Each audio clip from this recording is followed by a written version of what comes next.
For this problem, we want to evaluate the sum of 5r minus 1 between r equals 1 up to r equals 16. Now, in the previous video, we looked at what the summation, the sigma notation means. That it's the sum of all the terms, in this case between r equals 1 up to r equals 16. And you could find the solution doing that. You could list all of the terms and then add them all together. However, with lots of the problems that you're going to be given, that they might actually connect to either arithmetic or potentially geometric series. So what I would suggest you do if you get given a problem like this is to list the first few terms and see if there's a pattern there. So for this problem then, if we substitute r equals 1, 5 times 1 is 5 minus 1 is 4. Substitute r equals 2, because remember these are representing a series, so we're going up in integer values. 5 times 2 is 10, minus 1 is 9. R equals 3, 5 times 3 is 15, minus 1, 14. R equals 4, 5 times 4, 20, minus 1, 19, and so on. Okay, and remember, really, because it's a sigma notation, we are adding up all of these terms. So we could carry on listing these and work out all of the terms and then add them together.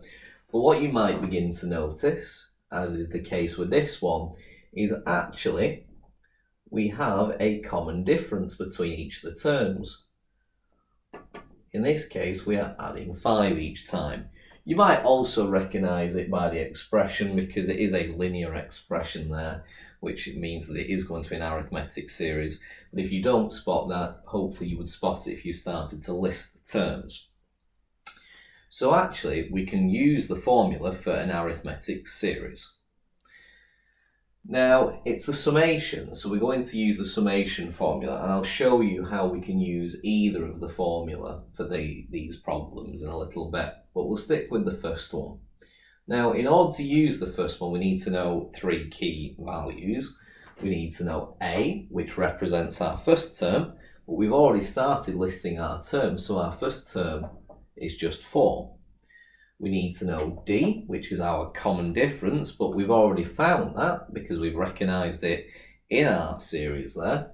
So our D value is 5, and we need to know a value for N. Well, fortunately, our sigma notation tells us what that is, because if we're going up from the first term up to the 16th term, which is what that represents, it just means that we're adding up the first 16 terms, the sum of the first 16 terms. So at this stage, we just need to substitute it into the formula.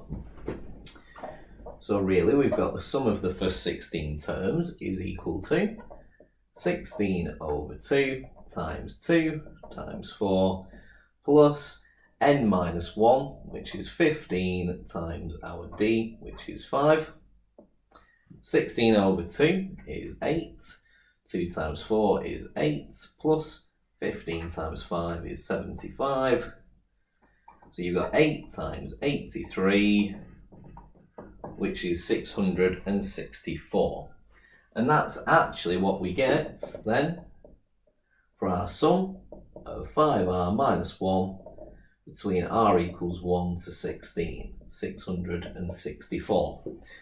Now, alternatively, we could have actually used the second formula, where the second formula has L, and L represents the last term. Because if we know we're looking up to the 16th term, we can work out what that is. We can work out that L is equal to 5 times 16 minus 1. 5 times 16 is 80 minus 1, 79. So if we use the summation formula again to up to the 16th term, we have 16 over 2 times our A value, which is 4, plus our L value, our last term, which is 79. 16 over 2 is 8. 4 plus 79 is 83, which once again gets us 640. So that would be an or choice in an exam. Normally I would go with this method just because you're more likely to use the first version of the formula, but actually for this problem either would be fine, and actually the second one's probably a little bit faster, but you would get all the marks for either method.